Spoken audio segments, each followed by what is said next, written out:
आप ही साउंड को हाँ बताना ठीक दीदी। है। आ गया, देखो पूछो। यूट्यूब का आवाज़ कम रखने बोल रही दीदी। ठीक है, अब पूछिए दीदी को, हम दिख रहे हैं। हम लोग दिख रहे हैं क्या दीदी? नमस्कार भैया। नमस्कार भैया। ए लो, आप ही बात कर दीदी से। हाँ दीदी, आ गए दीदी हम जो है। हाँ नमस्कार विपिन भैया, विपिन बिहारी जी नमस्कार। आपको नमस्ते बोल रहे हैं।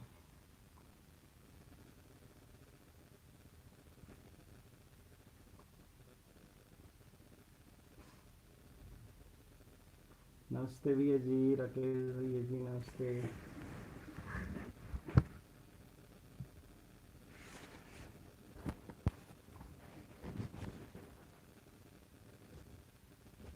इसमें एक बार चेक करेंगे, बताएंगे ना आवाज को। राकेश भैया जी आवाज़ ठीक है ना, एक बार बता दीजिएगा।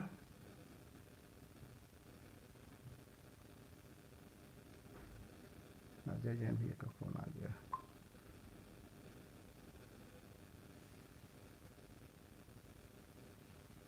नमस्ते सभी को, नमस्ते। और ठीक है, आवाज़ बोल रहे हैं। ठीक है आवाज़, इज़ ओके। ठीक है आवाज़? हाँ आवाज़ सही है, धन्यवाद भैया जी। भैया जी शुरू कर सकते हैं, ओके चलिए।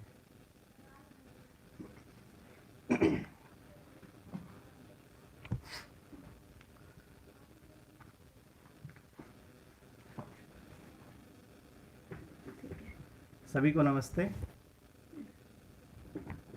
नमस्ते जी भैया।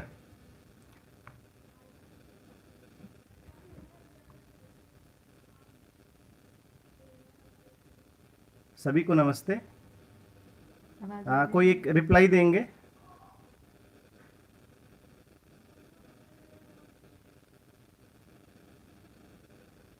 आवाज़ आ पा रही है कि नहीं? हाँ आवाज़ तो बोले सही आ रही है, आवाज़ ठीक है। नमस्कार भैया सभी को जी। जी जी जी ठीक है।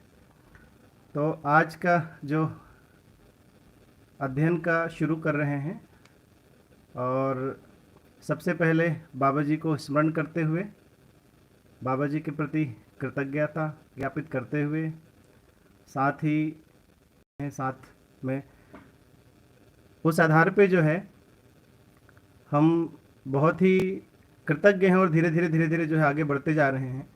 आज के इस अध्ययन क्रम में हम जितना समझ पाए हैं, हम जितना जी पा रहे हैं, उससे रिलेटेड जो है हम चीज़ों को रखते जाएंगे।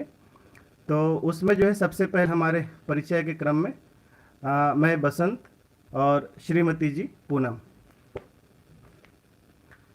तो सबसे पहले जो है हम इस दर्शन की शुरुआत कैसे की उसको बता देता हूँ मैं। सन 95 में बाबा जी से मेरी मुलाकात हुई है। श्री बलवंत भैया जी हैं, उनके थ्रू वो पहले से जुड़े हुए थे बाबा जी के साथ में, उनके संपर्क में थे। लेकिन अध्ययन का क्रम जो शुरू हुआ वो सन 2005 में जब हमारा विवाह हुआ, और मैं और श्रीमती जी दोनों जब बाबा जी से आशीर्वाद लेने के लिए हम अमरकंटक गए, उस समय बाबा जी के आशीर्वचन के रूप में उन्होंने हमें 3 दिन का इस पूरे जीवन विद्या दर्शन को बताए, जिसके बाद से फिर जो है हमारा इस ओर और जो है एक गहराई से ध्यान गया। और इसमें मैं मुख्य रूप से देखता हूँ कि जो है उस अध्ययन के बाद में फिर जो बाबा जी ने जो हमको बताए, उसके बाद में श्रीमती जी का ध्यान जो है काफ़ी लगा, और ये क्रम जो है टूटा नहीं। तो उस कारण से फिर जो है हमारी गति जो है बनती गई, और सन 2010 तक हम जो है उसको दिल्ली में रहते हुए, उसमें दिल्ली में रह रहे थे हम लोग जो है, तो दिल्ली में रहते हुए जो है उसका अध्ययन का कार्य को हम चलाते रहे। फिर सन 2010 में दिसंबर में हम जो है जॉब से भी हमने यहाँ ट्रांसफ़र लिए छत्तीसगढ़ में, और फिर यहाँ पे अध्ययन के क्रम को जो है जारी किया। और उस बीच 2011 को फिर जो हम अभ्युदय संस्थान के नज़दीक ही छोटी सी एक ज़मीन लेके हम यहाँ शिफ्ट हुए हैं। और 2011 के बाद में फिर 2-3 साल और जो है सारी व्यवस्था को हमने सेट किए। सेट करने के बाद में फिर जो है 2013 को मैंने जॉब रिज़ाइन किया। और फिर जो है श्रीमती जी भी दिल्ली में भरतनाट्यम का नृत्य क्लास लेती थी बच्चों का, क्योंकि उनका शास्त्रीय नृत्य भरतनाट्यम में विशारद है जो उन्होंने खैरागढ़ से की हुई है। तो इस तरीके से हमने जो है शुरुआत किए हैं। और अभी वर्तमान में हम जो है गौशाला और कृषि को ही अपने स्वावलंबन का आधार बनाए हुए हैं। और अभी हम लोग जो है वर्तमान में इसी आधार पे ही अपना परिवार को चला रहे हैं और अध्ययन के क्रम में हैं। अभी हमारी एक बिटिया और एक बेटा जी हैं। बिटिया का नाम अनन्या है और बेटा जी अंशुमन है। माता पिता जी भिलाई में हैं, वहाँ रहते हैं। और हम लोग जो है 4 भाई हैं और mother in law father in law भी भिलाई में है। तो पूरे परिवार का जो है एक सहयोग है, जिस कारण से हम जो इस पूरे अभियान में बढ़िया से चल पा रहे हैं। तो श्रीमती जी को मैं आगे की जो है बात करने के लिए उनको देता हूँ, फिर उसके बाद में हम फिर अध्ययन का क्रम शुरू करेंगे। आप सभी को नमस्ते, नमन।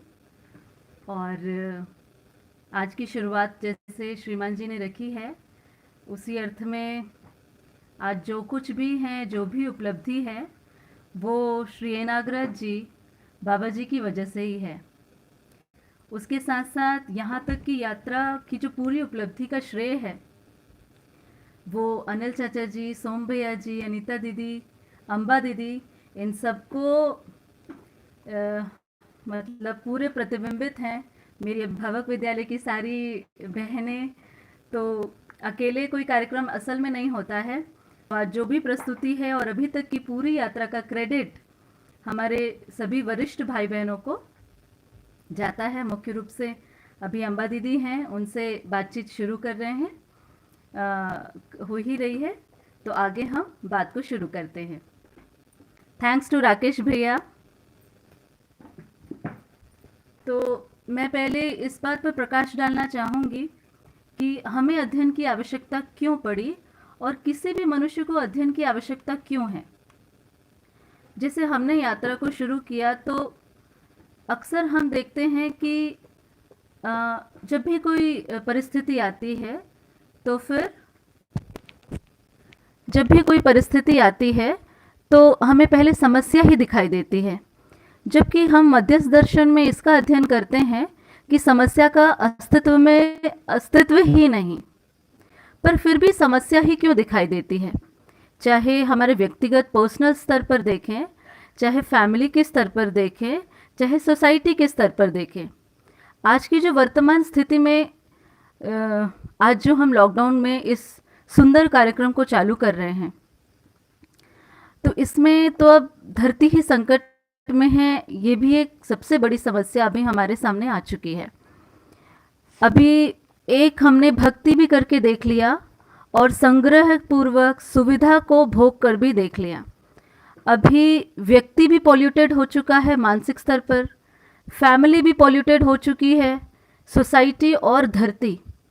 तो अब क्या किया जाए, अब और क्या समझने को बाकी है। सब कुछ तो हम सारी शिक्षा ले लिए, तो एक चीज़ समझ में आती है, शिक्षित तो हैं, क्या हम समझदार भी हैं। तो ये पूरा अध्ययन समझदारी के लिए है, साक्षरता के लिए नहीं। तो इस तरह से हम लोगों ने भी अपनी बात को, अपने अध्ययन क्रम को देखा, उस अध्ययन क्रम में बहुत तृप्ति को भी पाए हैं। तो आगे हम शुरू करते हैं। जो अभ्यास दर्शन की परिभाषा जो बाबा जी ने दी है, असल में बाबा जी ने दी है ये कहना भी बहुत उचित नहीं है, क्योंकि ये जो पूरी बात है ये एग्जिस्टेंस की बात है, जो प्राकृतिक रूप से एक व्यक्ति ने खोजा और हम तक पहुंचाया। तो अभी हम जितनी भी बातें करेंगे वो एक्चुअली एग्जिस्टेंस की बातें हैं, वो अस्तित्व की बात है। तो अभ्यास दर्शन की परिभाषा के साथ चलते हैं। परिभाषा इसलिए आवश्यक है क्योंकि जब हम अध्ययन को देख रहे हैं तो अध्ययन में क्या है, अध्ययन किस चीज का होना है आखिर?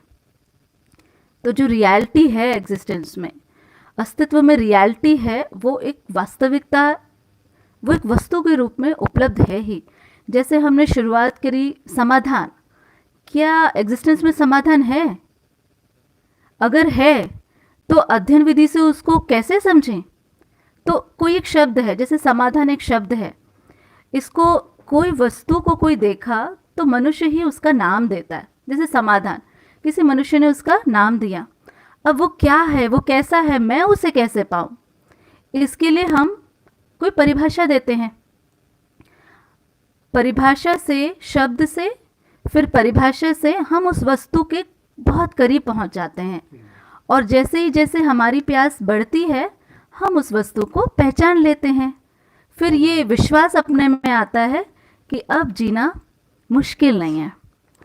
तो ऐसे ही एक व्यक्ति रहे हम सबके जीवन में, हम सबकी ज़िंदगी में, श्री नागराज जिन्होंने ये घोषणा की कि मैं निरंतर सुखी हूँ, निरंतर समाधानित हूँ।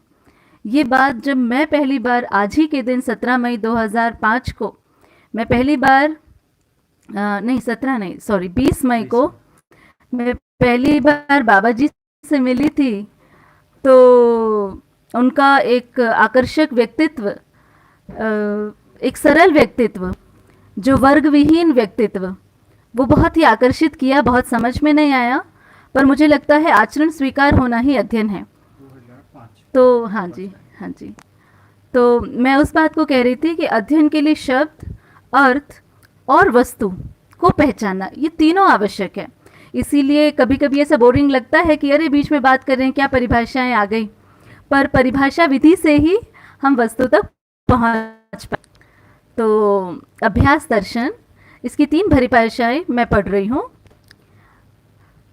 पहली है अभ्यास से होने वाले प्रयोजन, उपयोगिता व आवश्यकता सहज स्वीकृति। फिर से, अभ्यास से होने वाले प्रयोजन, उपयोगिता व आवश्यकता सहज स्वीकृति। समझ सहज आवश्यकता रूप में स्वीकृति। समझने के उपरांत समझाने में ध्यान देने पर स्वीकृति। तो अभ्यास एक्चुअली समझने और सीखने के उपरांत है, अनुभव के बाद ही अभ्यास की शुरुआत होती है स्वीकृति के रूप में। तो अभी हम लोग क्या कर रहे हैं फिर? क्या ये अध्ययन है? क्या ये अभ्यास कर रहे हैं? तो नहीं, हम लोग अभी श्री नागराज जी बाबा जी को एक अनुभव संपन्न प्रमाण व्यक्ति के रूप में स्वीकारते हैं और उनका अनुसरण हम लोग कर रहे हैं। अभी समझने के उपरांत ही वास्तविक अभ्यास होता है। तो इस तरह से अभ्यास दर्शन की शुरुआत आप लोग सभी के साथ ये है पाठ 13, पेज नंबर 85। तो इसमें जो पहला है शब्द, उसके संदर्भ में मैं एक बात बता दूं, अध्ययन किया कैसे जाए। तो एक चीज़ समझ में आती है कि बाबा जी ने अनुभव कर दिया है ना, अनुभव हो गया बाबा जी को, जी भी लिए, बुक भी लिख कर दे दिए हम सबको, फिर क्या क्यों कैसे करना है ये भी बता दिए। तो अब हमारे लिए क्या बचा? हमारा पुरुषार्थ अब किस चीज़ में हो? तो एक स्पून फीडिंग के उसमें हम लोग तो चले, पर ये चीज़ समझ में आई कि हर व्यक्ति को तो उतना ही परिश्रम करना पड़ेगा जितना बाबा जी ने किया है। तो हम लोग भी इसी तरीके से पठन करते हैं। जैसे ही कोई शब्द आया, जैसे सतर्कता, इसका पहला शब्द है, बहुत ही सुंदर शब्द है, तो इसी शब्द का पहले संधि विच्छेद करिए। जैसे स, तर्क, ता और पूर्ण, है ना। तो अभी हमने परिभाषा खोली नहीं है, तो पठन के समय अगर हम इतना संधि विच्छेद करते हैं तो अपन को खुद को समझ में आने लगता है, और हर शब्द के पीछे उसका अर्थ छिपा ही हुआ है। उसको एक बार कोशिश करते हैं, फिर परिभाषा को हम देखेंगे। तो सतर्कतापूर्ण जीवन में मानवीयता की चरितार्थता स्वभाव सिद्ध है। तो एक बार पढ़ने से तो समझ में आया नहीं। तो जब हमने अध्ययन शिविर, 6 महीने के अध्ययन शिविर यहाँ पे शुरुआत हुई थी, तो बाबा जी से पूछे कैसे अध्ययन करें, तो बोले बेटा एक बात को, एक वाक्य को 4 बार पढ़ो। एक बुक को पूरे 4 बार हाँ हाँ, उसी तरह से एक किताब को 4-4 बार पढ़ो। ठीक बात। तो हमें तो लगा इसमें तो ज़िंदगी निकल जाएगी, पर 6 महीने में ये पूरा भी हो गया। तो बस मैं इसमें इतना ही ध्यान आकर्षण कराना चाहूँगी कि हर शब्द या हर वाक्य को मिनिमम 4 टाइम्स अगर हम रीडिंग करते हैं तो हम बहुत करीब पहुंच जाते हैं उसके अर्थ तक। ठीक बात। तो हम सतर्कता से ही शुरू करते हैं। सतर्कता पूर्ण जीवन में मानवीयता की चरितार्थता स्वभाव सिद्ध है। देखिए दूसरी बार हमने पढ़ा है ना। तो इसमें अस्तित्व क्या कह रहा है, नियम है ना, अस्तित्व का नियम क्या है मानव के लिए।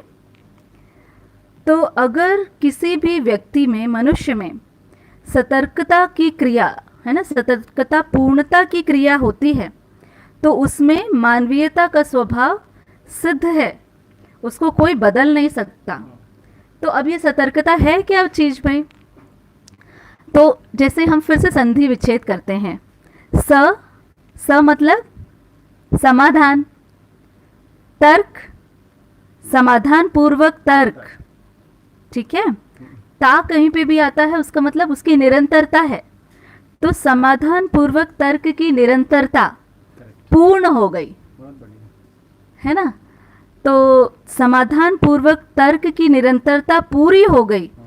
वो जो जीवन में घटना अगर घट गई तो मानवीयता की चरितार्थता, मनुष्य का स्वभाव सिद्ध है।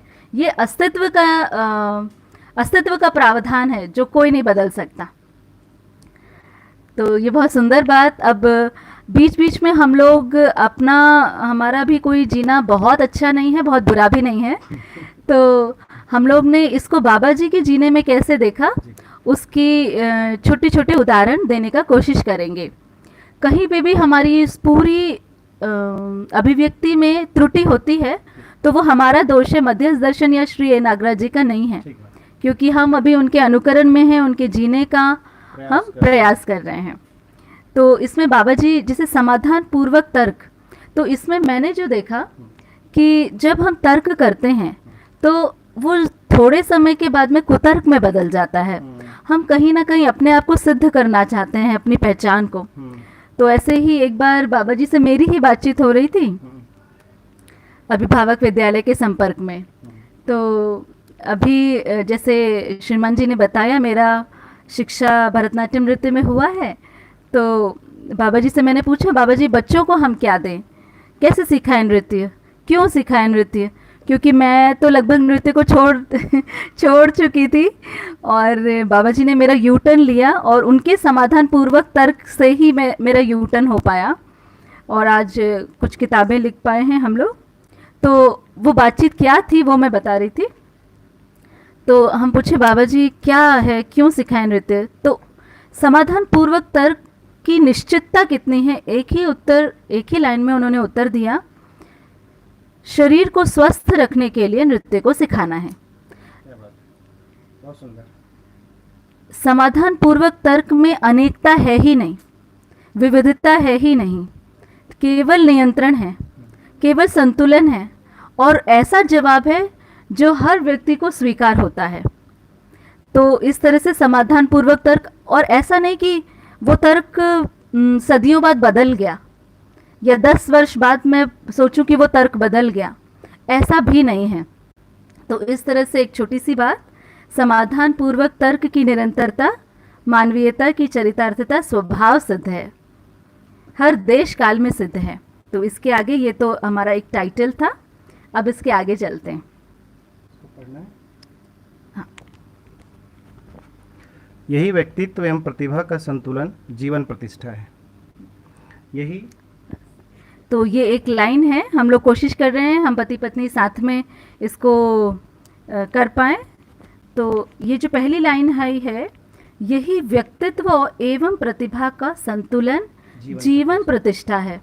तो हम चाहते हैं, हर व्यक्ति अपनी पहचान चाहता ही है, अपनी प्रतिष्ठा चाहता ही है।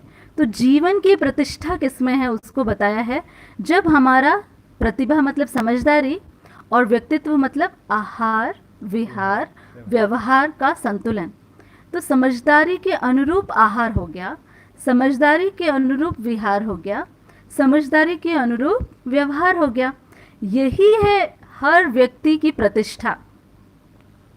बहुत बढ़िया। इसी संतुलन को तो हर व्यक्ति चाहता है, अपने में किसी संतुलन को देखना चाहता है। तो व्यवहार से एक बाबा जी की बात याद आ रही है कि एक बार मेरे ही साथ एक घटना हुई। हम मीना भाभी अंजनी भैया के घर पे बैठे थे और बाबा जी भी बैठे थे। तो कुछ नए व्यक्ति आए, तो हम लोग बाबा जी से जब बातचीत करते हैं तो लगता है पूरी बात हम ही कर लें, कोई और किसी और को उतना चांस ना मिले, पहले तो अपना पूरा हो जाए। तो बाबा जी उधर भी देखते और मेरी तरफ भी देखते। तो थोड़ी देर बाद मुझे भी समझ में आया कि अब मुझे उठ जाना चाहिए। तो मैं उठ भी गई और उनसे बातचीत करने के बाद फिर बाबा जी के पास जैसे ही बैठी, उन्होंने एक वाक्य कहा कि मैं पहले व्यक्ति से भी वैसे ही मिलता हूँ और पुराने व्यक्ति से भी वैसे ही मिलता हूँ। ठीक बात है। इस बात है ना, ये एक व्यवहार का प्रमाण उन्होंने संतुलन को मुझे इंगित कराया, पर ऐसे इंगित कराया कि मुझे डायरेक्ट नहीं बोला। तो ये मुझे बहुत सुंदर व्यवहार की बात लगती है। कभी कभी हम पुराने व्यक्तियों से ज़्यादा घनिष्ठता करते हैं और नए व्यक्तियों से नहीं करते, या फिर इसे उल्टा होता है।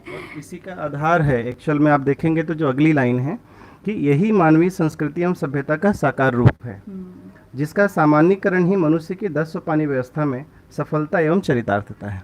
बताइए।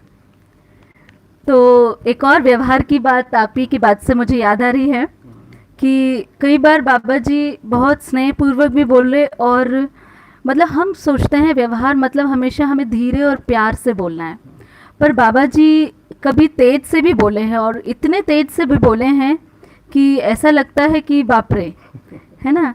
लेकिन व्यवहार मतलब क्या है? एक मनुष्य का वो श्रम जो दूसरे मनुष्य के साथ जुड़ जाए, जुड़ने के लिए जो श्रम है उसे व्यवहार करते हैं। तो व्यवहार का मतलब यही है कि अगर आप ज़ोर से भी बोल रहे हो तो उसको ये एहसास हो, या स्वयं को भी ये एहसास हो कि वो मेरा संबंधी ही है। तो बाबा जी की तेज आवाज़ के बावजूद भी लोग उनसे झटक गए, ऐसी स्थिति नहीं देखी। हमें भी डांटे कई बार। हाँ, आपको भी डांटे, हमें भी डांटे हैं। तो वो डांट प्यारी ही लगती है। हाँ, जिस तरह से परमाणु में व्यवस्था है कि मध्यांश अपने अंशों को पास भी बुलाता है, दूर भी भेजता है, वो व्यवस्था हम लोगों ने बाबा जी के व्यवहार में देखी। तो इसके आगे जो श्रीमान जी ने अगली लाइन पढ़ी है कि यही मानवीय संस्कृति एवं सभ्यता का साकार रूप है। तो संस्कृति की परिभाषा आप सभी को पता है, पूर्णता के अर्थ फिर भी हम पढ़ लेते हैं।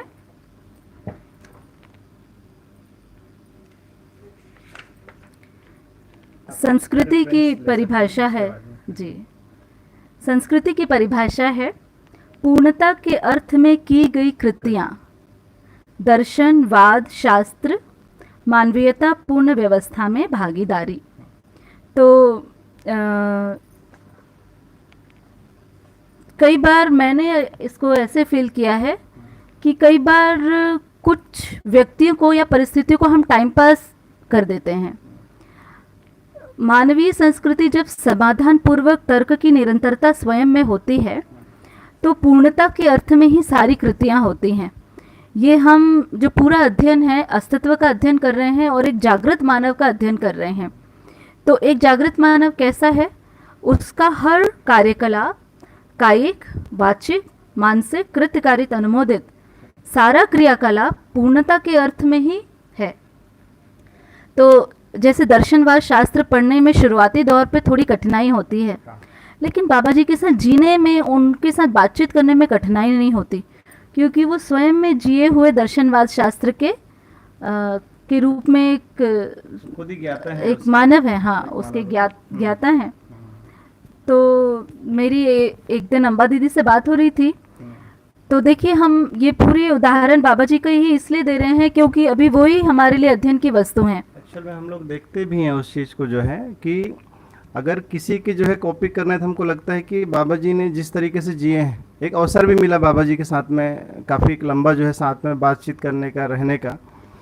तो अगर किसी का पूरे दर्शन में जैसे बाबा जी बोले कि जो अगर किसका आप जो है अनुकरण करोगे, है ना, तो जो समाधानित व्यक्ति है उनके ही अनुकरण करेंगे। तो अभी वर्तमान में तो जो है वही थे, जो खुद बोले कि मैं समाधानित हूँ। तो इस आधार पे हम लोग भी कोशिश रहती है, और उसी आधार पे ही हमने जो है कृषि गोपालन का करने का भी जो निर्णय लिया। वैसे तो बहुत कुछ कर सकते थे, हाँ। लेकिन उसके बावजूद भी हमको लगा कि बेसिक चीज़ तो यही है, अगर इससे हम शुरुआत करें तभी जो है हमारे आगे की व्यवस्था जो है काफ़ी सुदृढ़ होगी, और हर किसी के लिए आवश्यकता की चीज़ है।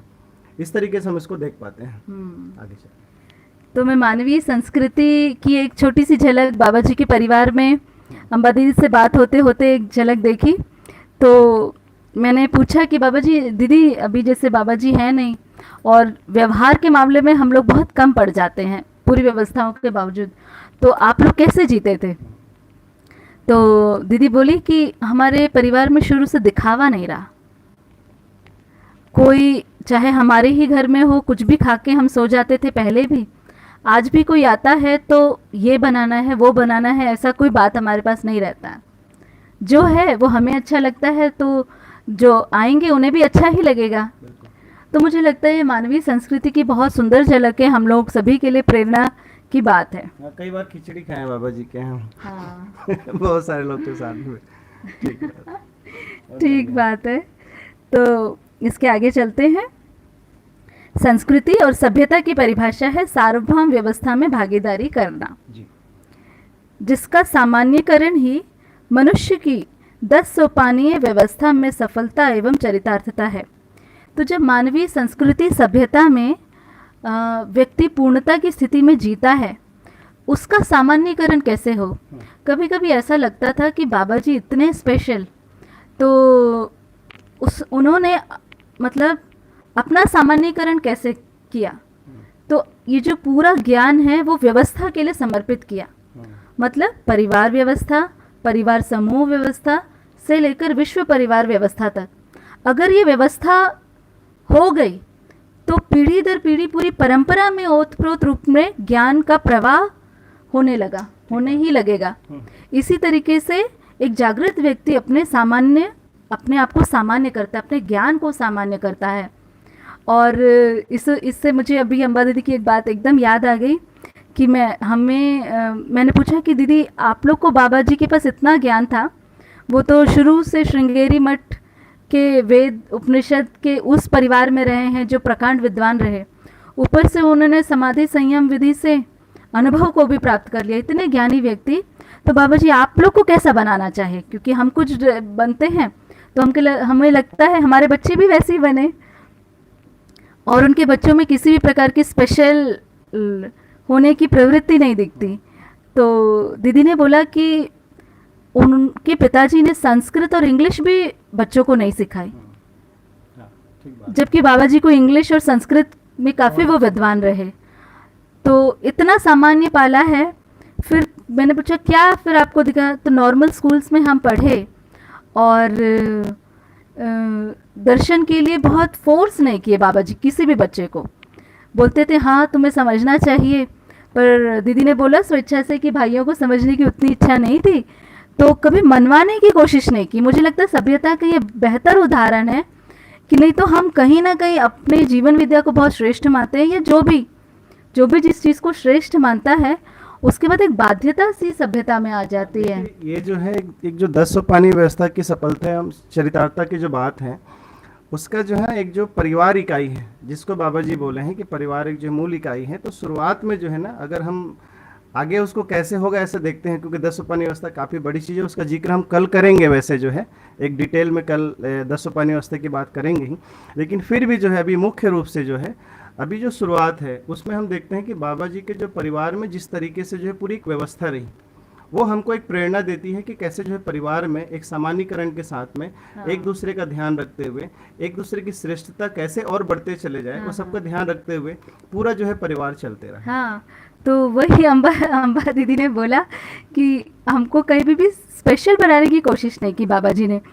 तो अभी तो नहीं तो बाबा है ना, बाबा जी के बाद तो अम्बा दीदी हैं जो अनुभव व्यक्ति के साथ रही हैं। बिल्कुल। तो ये अगली जो लाइन है कि व्यक्ति में सजगता व्यक्तित्व के रूप में, ठीक है ना, तो ये जो है बाबा जी के अंदर जो हम किस तरीके से देखते थे उसको आप बताएंगे। ये बिल्कुल ठीक बात है, क्योंकि ये 10 सोपानी व्यवस्था की सफलता उसी के साथ में कि परिवार के एक जो मुखिया है वो जो है सतर्कता सजगता के साथ में किस तरीके से रह पाता है। हालांकि वो आगे की बात है, लेकिन फिर भी अभी के क्रम में कैसे हम कर सकते हैं उसको बताएंगे।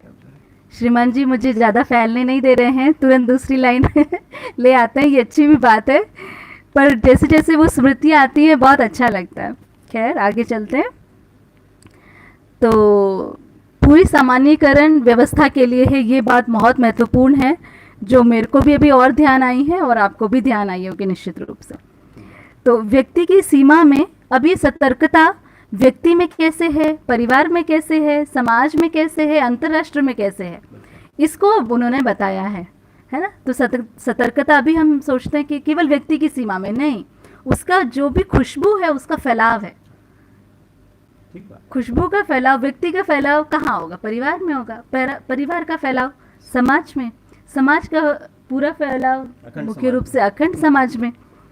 तो इसको देखते हैं, व्यक्ति की सीमा में सतर्कता व्यक्तित्व के रूप में, इस पे हमारी बात हुई ही।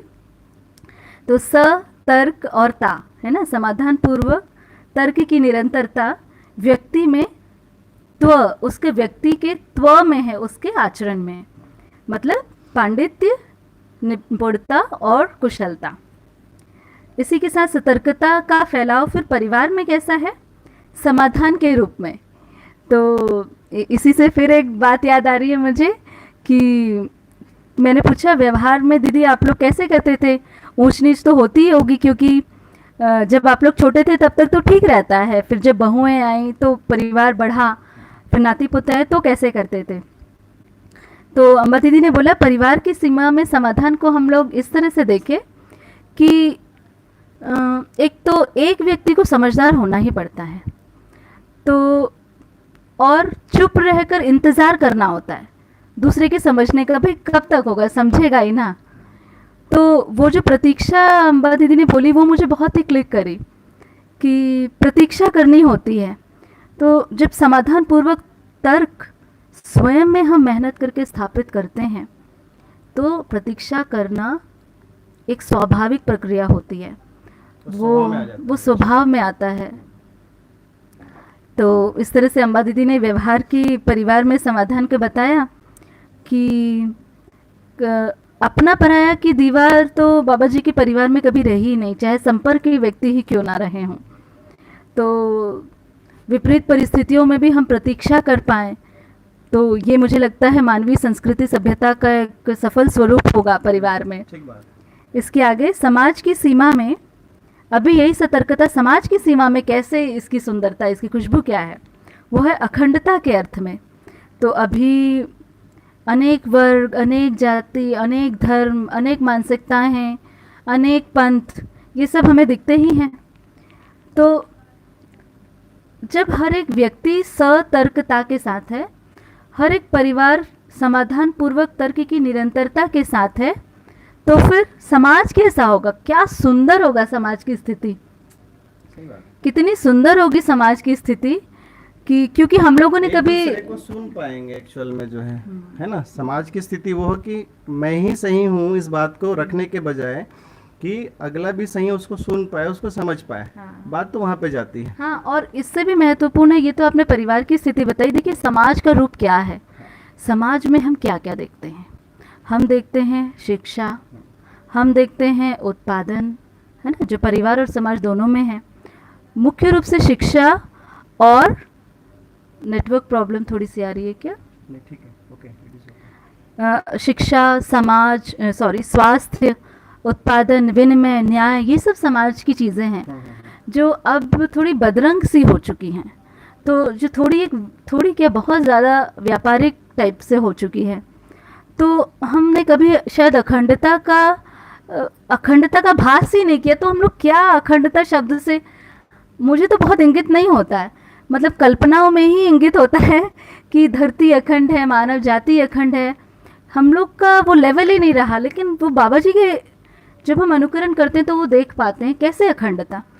जब हमारा एक छोटा सा विद्यालय ही शुरू हुआ या फिर अनेक संस्थान शुरू हुए, अध्ययन की प्रक्रियाएं शुरू हुई, तो बाबा जी ने यही कहा, इस जोत को जलाए रखना, चाहे घर बार ही बिक जाए। एक तो वो एक लाइन थी उनकी कि अखंडता के लिए लगने वाले लोग, पवित्र रूप से लगने वाले लोग बहुत कम हैं।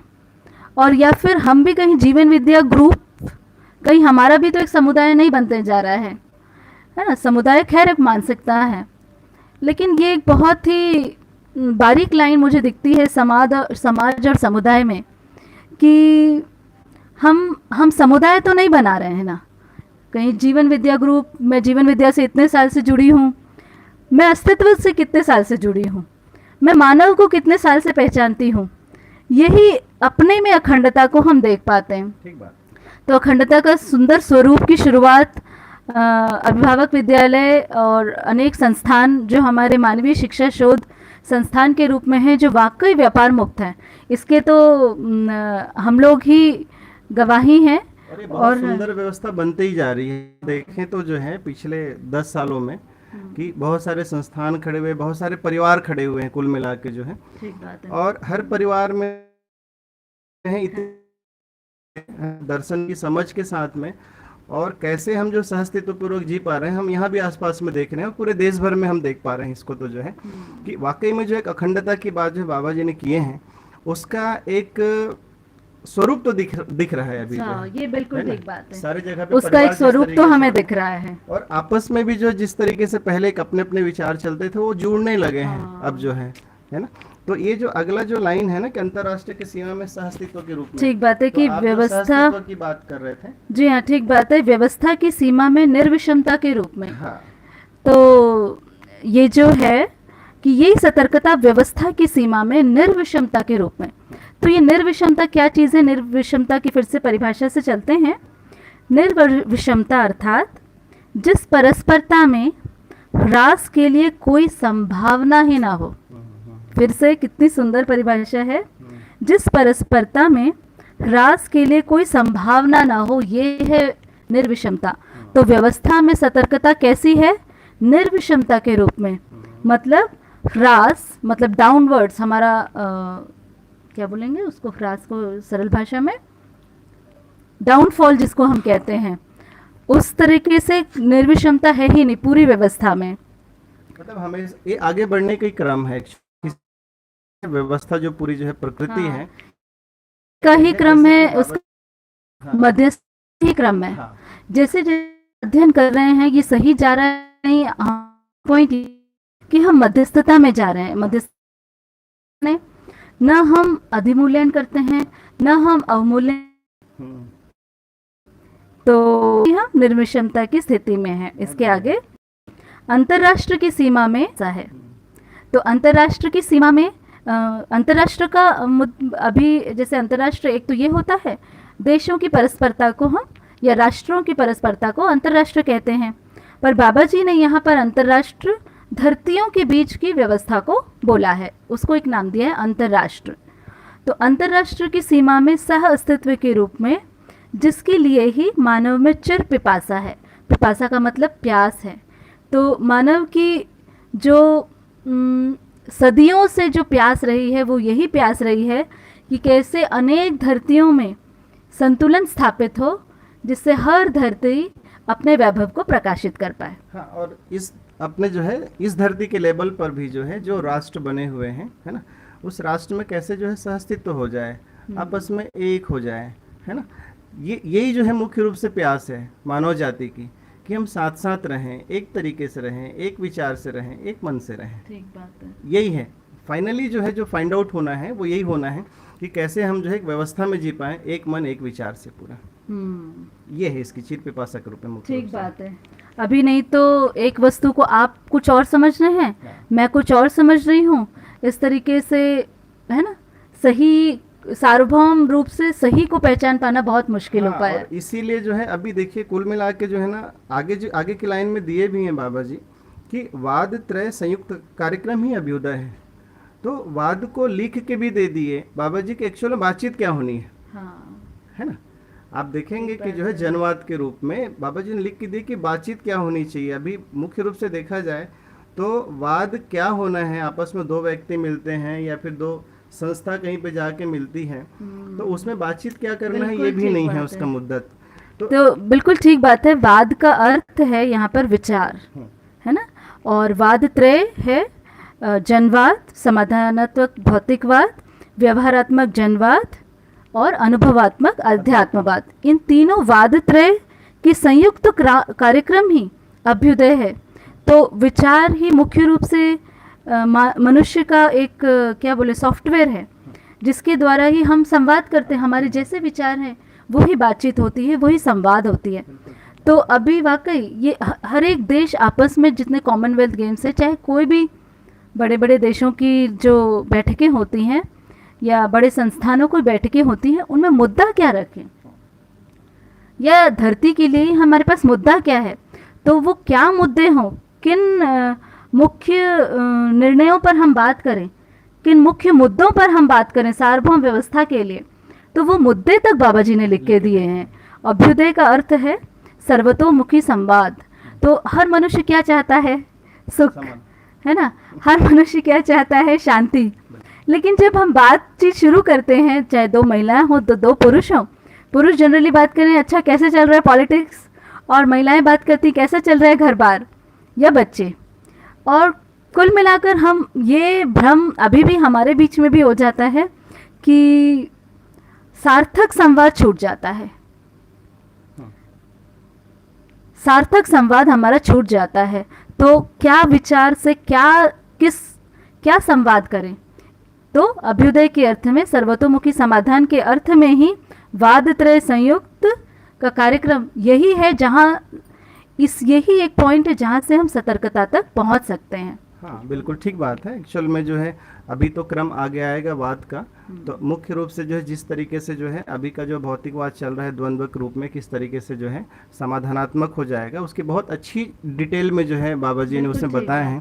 और हमको ऐसा लगता है कि अगर 3 वाद को हमने पढ़ लिया तो मुख्य रूप से जो हमारे विचारों में क्या होना चाहिए, कार्य में क्या होना चाहिए, और जिस तरीके से हम जो है सह अस्तित्व की बात कर रहे हैं पूरे जो है धरती के लेवल पर भी, वो बहुत आसान हो जाएगा करने के लिए जो है। तो अलग से कुछ विचार करने की, सोचने की जरूरत नहीं है, सिर्फ अध्ययन करने की जरूरत है। हाँ, सिर्फ हमको अपनी मेहनत करने की ज़रूरत है।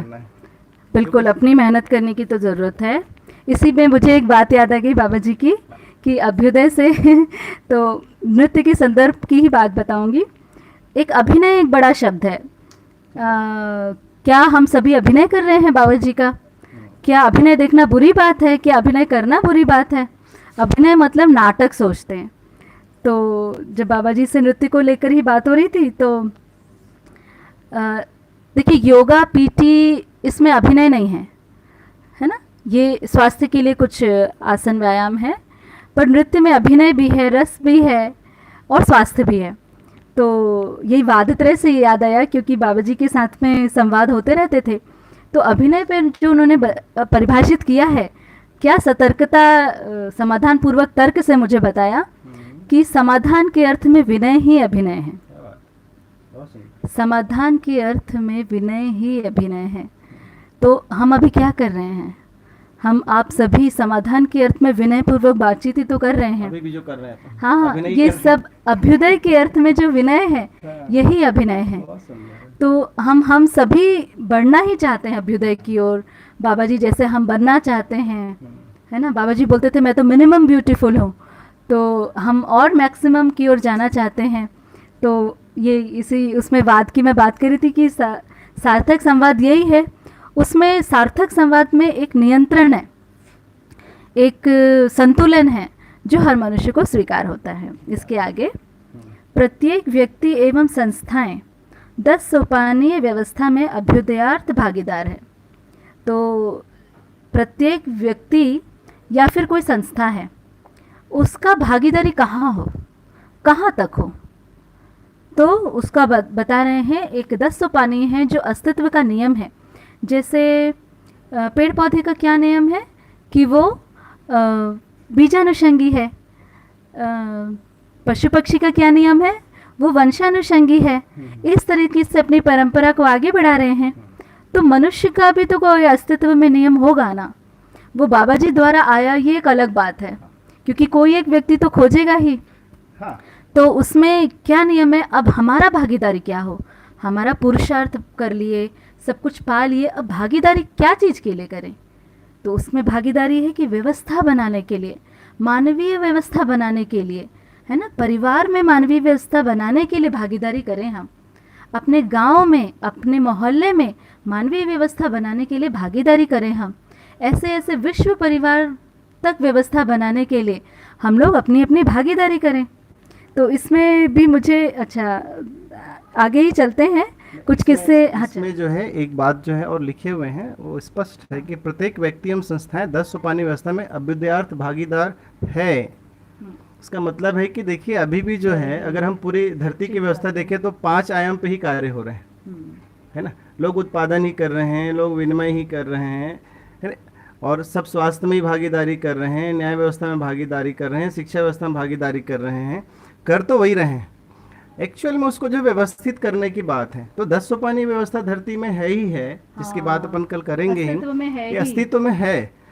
अभी वो फैला फैला सा है थोड़ा। हाँ, अभी हमें वो स्पष्ट नहीं है। नहीं, असल में ये 10 सोपानी व्यवस्था कोई एक व्यक्ति द्वारा निकली हुई कोई व्यवस्था नहीं, ये अस्तित्व में कोई चीज़ थी जिसको बाबा जी ने पहचाना है जी। और हम भी इसको देखते हैं तो हमें भी ये स्वीकार होता है।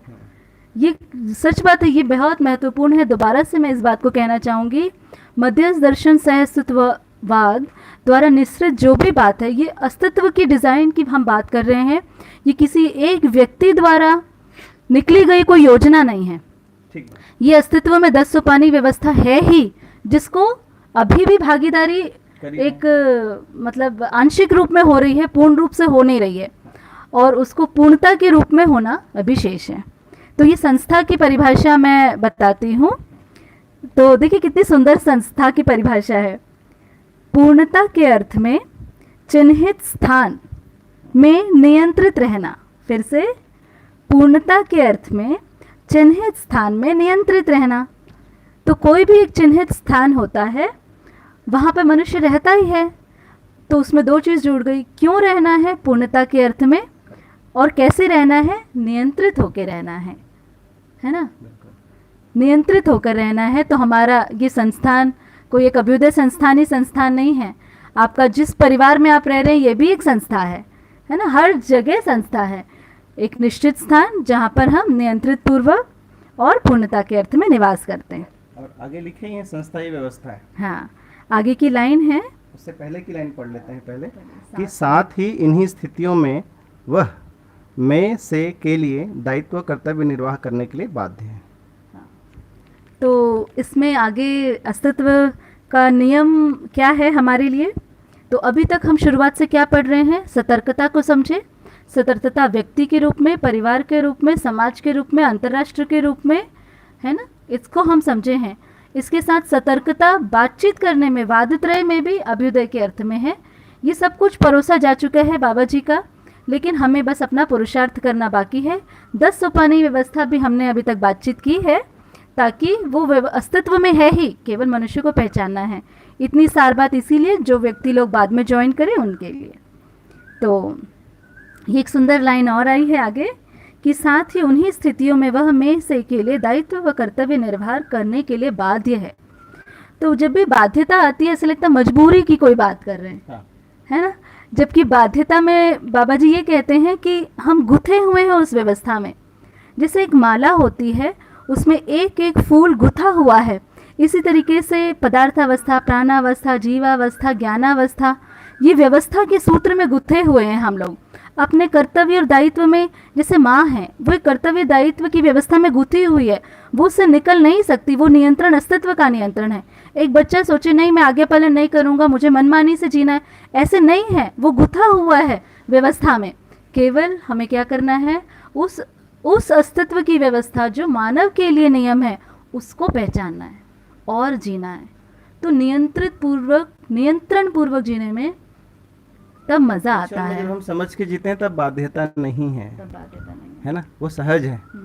अभी जो है ये सब दायित्व कर्तव्य का निर्वाह करना अभी बाध्यता है। यही बाबा जी लिख रहे हैं कि अभी जो है दायित्व कर्तव्य निर्वाह करने के लिए हम बाध्य हैं। अभी करना ही होगा, बाद में समझ के करेंगे तो सहज होगा वो। इसमें अम्बा दीदी से एक बार बात की हम लोग कि आप इतना सेवा करते हैं, है ना, इतने लोग आते हैं, तो आपको परेशानी नहीं होती दीदी? हमें बड़ा लगता था कि हम लोग के आने से आपको तकलीफ हो जाती है। तो दायित्व कर्तव्य की परिभाषा सुनिए, फिर मैं वो बात बताती हूँ। तो दायित्व का परिभाषा है, संबंधों की पहचान सहित मूल्यों का निर्वाह, है ना, फिर से, संबंधों की पहचान सहित मूल्यों का निर्वाह, ये पहली परिभाषा है। दूसरी है परस्पर व्यवहार, व्यवसाय एवं व्यवस्थात्मक संबंधों में निहित मूल्यानुभूति सहित शिष्टतापूर्ण निर्वाह, क्या बात, बहुत सुंदर। है ना। तो दायित्व एक तो संबंधों की पहचान सहित जो हमारा भाव है, जैसे विश्वास है, कृतज्ञता है, इन भावों में जीना संबंधों में, ये है दायित्व कि मेरा जो पुत्र है वो सुरक्षित कैसे है, मैं उसके साथ भावपूर्वक जी पाती हूँ, तभी उसकी सुरक्षा है। मेरी माँ सुरक्षित कैसे है मुझसे, उनके प्रति जो मेरा विश्वास, कृतज्ञता और गौरव का भाव है, उसके साथ मैं जी पाती हूँ, तभी वो संबंध सुरक्षित है। बहुत सुंदर। तो दूसरा है कर्तव्य की परिभाषा, उत्पादन कार्य में प्रमाणित होने की प्रक्रिया और सेवा कार्य। दूसरा है प्रत्येक स्तर में प्राप्त संबंधों और संपर्कों और उनमें निहित मूल्य निर्वाह। तो दोनों में लगभग एक सी बात लगती है। कर्तव्य मुख्य रूप से उत्पादन कार्य में प्रमाणित होने की प्रक्रिया और सेवा कार्य, ये कर्तव्य में बाबा जी ने बताया है। तो अम्बा दीदी को हम इस रूप में देखें तो उन्होंने बताया कि पूनम बचपन से ना हम लोग पेट भर के खाए हों ऐसी स्थिति कभी नहीं रही, पर कमी की एहसास हो ऐसा आज तक नहीं लगता। मतलब अम्बा दी ने ये बोला कि मुझे ये विश्वास है कि भूखा तो कोई भी नहीं रहेगा, इस दुनिया में भूखा कोई भी नहीं रहेगा। तो एक घटना उन्होंने बाबा जी की शेयर की, वो ऐसी घटना थी कि अम्बा दी लोग सब छोटे छोटे थे, तो बहुत खाने पीने के लिए कुछ कुछ हुआ होगा कि हमें भी शायद चाहिए। तो बाबा जी ने माता जी को बोला जितना भी खाना है घर में वो ब्राह्मण को दान कर दो। तो उस वक्त की पत्नियां बहुत सेवा, है ना, मतलब पतिव्रता थी, उन्होंने सारा भोजन जो भी घर में था वो ब्राह्मण को दान दे दिया। अब कुछ ये भी नहीं सोचा कि रात के लिए तो कुछ रख लूँ मैं। अच्छा, ये घटना हो गई और उसी शाम को समीप के जो एक राजा थे वो पूरा धन धान्य, मतलब सारा अनाज लेकर, पूरा अनाज लेकर घोड़े पे लेकर बाबा जी के पास समर्पित करके गए। तो बोले ये, हालांकि ये घटना बहुत छोटी है पर मुझे विश्वास होता है कि कोई भी इस दुनिया में भूखा नहीं रहेगा। तो अम्बा दीदी को बचपन से ही सेवा करना, अपनी माँ के साथ वो हमेशा सेवा करती रही, तो सेवा करना उन्हें बहुत अच्छा लगता है। तो ये अच्छा कैसे लगता है, इसके पीछे की बड़ी यात्रा है, स्वीकृति की यात्रा है। असल में ये जो दायित्व कर्तव्य दोनों में मूल्यों का निर्वाह है। जहाँ जहाँ पर मूल्यों का मतलब हमें कम से कम परस्परता में विश्वास मूल्य भी है, वहाँ पर थकावट की स्थिति नहीं है। वहाँ पे दायित्व और कर्तव्य का आंशिक भाग हम अभी भी अपनी ज़िंदगी में देख पाते हैं।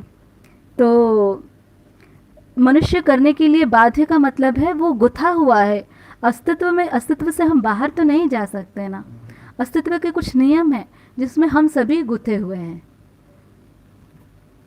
इसके आगे संस्था ही व्यवस्था है, व्यवस्था ही प्रबुद्धता है, प्रबुद्धता ही विधि नीति व पद्धति है, विधि नीति व पद्धति ही संस्था है। तो जैसे बाबा जी बोलते थे ना, राउंड द विकेट, तो संस्था से शुरू हुआ और संस्था में ही ख़त्म हुआ। तो संस्था ही व्यवस्था है। तो संस्था की परिभाषा हमने पहले भी देखी कि ऐसा स्थान, ऐसा निश्चित स्थान, पूर्णता के अर्थ में चिन्हित स्थान में नियंत्रित रहना, ये है संस्था।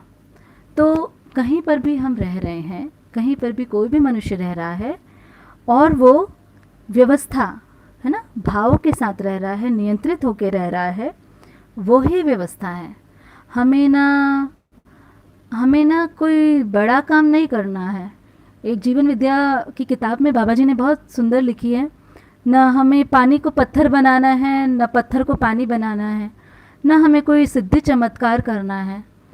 मुझे लगता है मनुष्य का पुरुषार्थ केवल इसमें ही है कि हम अपनी संस्था, अपने परिवार संस्था को पहचानें और उसको व्यवस्था के अर्थ में दायित्व कर्तव्य पूर्वक जिएं। वो ही संस्था ही व्यवस्था है। आज यही परिवार हमको सुंदर व्यवस्था के रूप में दिखने लगेगा। तो व्यवस्था ही प्रबुद्धता है। अब प्रबुद्धता क्या चीज़ है? तो हम ये जो परिभाषाएं भी हैं सटीक परिभाषाएं हैं। अब जिसने जिस चीज़ को देखा, जैसे मैंने तो किसी चीज़ को देखा नहीं, तो मैं हो सकता है उसकी गलत परिभाषा करूं। परिभाषा इज़ लाइक एड्रेस।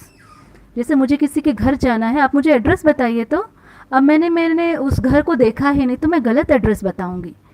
तो बाबा जी ने उस घर को देखा है, अस्तित्व के घर को, और सही एड्रेस बता रहे हैं। ये एड्रेस परिभाषा है। अगर हमने एड्रेस गलत ले लिया तो हम लोग सही घर तक पहुंच नहीं पाएंगे। इसलिए परिभाषा बहुत ज़रूरी है। आप भी जब भी अध्ययन करें ज़रूर परिभाषाओं को लें। पिछले श्री राम भैया और सभी भाई बहनों ने परिभाषाओं को लिया है, जो पद्धति अध्ययन के लिए बहुत अनिवार्य है। तो हम देखते हैं व्यवस्था ही प्रबुद्धता है। प्रबुद्धता का अर्थ है सतर्कता एवं सजगता, निपुणता, कुशलता एवं पांडित्यपूर्ण व्यक्तित्व। फिर से, प्रबुद्धता एक जीवन की क्रिया है, जीवन का वैभव है। वो क्या है? सतर्कता एवं सजगता, निपुणता, कुशलता एवं पांडित्यपूर्ण व्यक्तित्व। मतलब मैं समझ भी गया, इसको है पांडित्य। मैं कुशल हूँ, व्यवहार कुशल हूँ, ये है कुशलता। मैं निपुण हूँ, उत्पादन व्यवस्था या किसी भी स्किल के रूप में मेरी निपुणता है। तो ये निपुणता की घटना शायद अभ्यास दर्शन में ही आई है कि कर्म दर्शन में, कि निपुण तो चींटी भी है, निपुण तो चिड़िया भी है। मनुष्य में निपुणता में क्या आ जाता है? उपयोगिता मूल्य और कला मूल्य, है ना। चींटी वैसा ही घर बनाएगी, चिड़िया वैसा ही घोंसला बनाएगी, पर मनुष्य अपना घोंसला बनाता है तो क्या होता है? उसमें निपुणता आती है। मतलब उसका एक एक्स्ट्रा भाग जो आता है निपुणता में, उपयोगिता मूल्य और कला मूल्य। तो व्यवस्था ही प्रबुद्धता है। व्यवस्था ही प्रबुद्धता है। तो संस्था ही व्यवस्था है, व्यवस्था ही प्रबुद्धता है। प्रबुद्धता ही विधि, नीति व पद्धति है। अब ये जो प्रबुद्धता है, निपुणता, कुशलता, पांडित्य, सतर्कता, सजगता, पूर्ण व्यक्तित्व, ये ही क्या है? विधि, नीति व पद्धति है।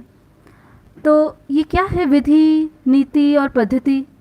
तो बोलते हैं कुछ विधि का विधान है, इसको कोई नहीं बदल सकता। इस तरह की हम कुछ वाक्यों को, ये है ना, ये भगवान का कुछ विधान है, इसको कोई नहीं बदल सकता। तो बाकी का तो पता नहीं, लेकिन अस्तित्व का विधान, अस्तित्व की विधि, अस्तित्व की क्या पद्धति है, ये एक व्यक्ति के लिए है कि अलग अलग व्यक्तियों के लिए अलग अलग है? क्या हर व्यक्ति के लिए अलग नियम है? अमीर के लिए अलग नीति है, गरीब के लिए अलग नीति है, हीनता वालों के लिए अलग नीति है। तो ये देखते हैं कि अस्तित्व में बेईमानी नहीं है। अस्तित्व एक सत्य स्वरूप सत्ता है, जो जिसमें इकाइयाँ, सारी इकाइयाँ संपृक्त हैं, सभी वस्तुएं पवित्र हैं। तो इसीलिए जो विधि का विधान है वो हर इकाई के लिए एक समान है, पूर्णता के अर्थ में। सारी नीतियाँ एक समान हैं और सारी पद्धति मनुष्य के लिए संस्कार अनुषंगी है। मनुष्य को अस्तित्व में संस्कार अनुषंगी के रूप में पहचाना गया है। तो मनुष्य का पद्धति पूर्णता के लिए क्या होगा? तो पद्धति जैसे किस पद पर चले कि पूर्णता की यात्रा पूरी हो जाए, कि मेरी बरसों की जो प्यास है वो पूरी हो जाए, पूर्ण तृप्ति मुझे मिल जाए। ये पद्धति क्या है? प्रबुद्धता। मतलब मैं पांडित्य में भी हो जाऊं। अभी हम मनुष्य को देखते हैं, किसी का एक ही चीज़ में स्पेशलाइजेशन है। इवन हम अपने बीच में भी देखते हैं, जो उत्पादन कर रहे हैं वो उसी में स्पेशलाइजेशन है, जो प्रबोधन कर रहे हैं वो उसी में भी। हालांकि ये किसी व्यक्ति विशेष के लिए नहीं है, दूसरे को हम जांच भी नहीं सकते, पर मैं अपने स्तर पर ही देख रही हूँ। तो अभी हम समाज में देखते हैं तो ये तीनों का संतुलन हमें नहीं दिखता। निपुणता भी हो, कुशलता भी हो और पांडित्य भी हो। तो इन तीनों के संयुक्त रूप में हम देखते हैं कि यही है प्रबुद्धता। तो फिर से संस्था ही व्यवस्था है, व्यवस्था ही प्रबुद्धता है, प्रबुद्धता ही विधि नीति व पद्धति है। हर मनुष्य के लिए एक विधि, हर मनुष्य के लिए एक पद्धति, विधि नीति पद्धति ही संस्था है।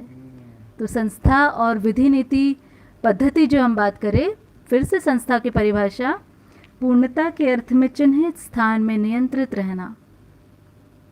तो पूर्णता के अर्थ में निश्चित स्थान पर नियंत्रित होकर न्याय के साथ हम जो कुछ भी करते हैं, कायिक वाचिक मानसिक कृत कार्यता अनुमोदित रूप में, यही संस्था है। तो निरंतर सुख के साथ हम सब रह सकते हैं, ऐसे बाबा जी द्वारा एक सभी के लिए एक क्या बोले सुपथ सुमार्ग बाबा जी ने प्रस्तुत किया है।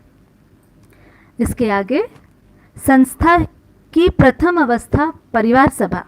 देखिए इस जगह पे मैं बताना चाहूँगा कि बाबा जी ने जो बोले हैं संस्था, तो जो है ना ये 10 सोपानी व्यवस्था, देखिए संस्था ही व्यवस्था है और 10 सोपानी व्यवस्था की ही बात की है। तो ये जो व्यवस्था का स्वरूप ना अलग अलग हो सकता है। तो अभी जो है अगर परिवार के रूप में समाधान समृद्धि पूर्वक जी नहीं पा रहे हैं, तो एक आवश्यकता बनती है कि कुछ परिवार मिल के एक संस्था के रूप में जो है एक कार्यक्रम को बना पाए, है ना। लेकिन उस संस्था का भी जो है एक आगे का स्वरूप जो होना चाहिए, जो मुझे लगता है पर्टिकुलर जो है कि उस संस्था के थ्रू जो है ना एक परिवार खड़ा हो जाए, समाधान समृद्धि पूर्वक जीने के लिए खड़ा हो जाए वो परिवार जो है, ताकि वो परिवार कहीं भी जाए, किसी भी जगह पे जाए, वहाँ से व्यवस्था खड़ी कर पाए, वहाँ से व्यवस्था शुरू कर पाए।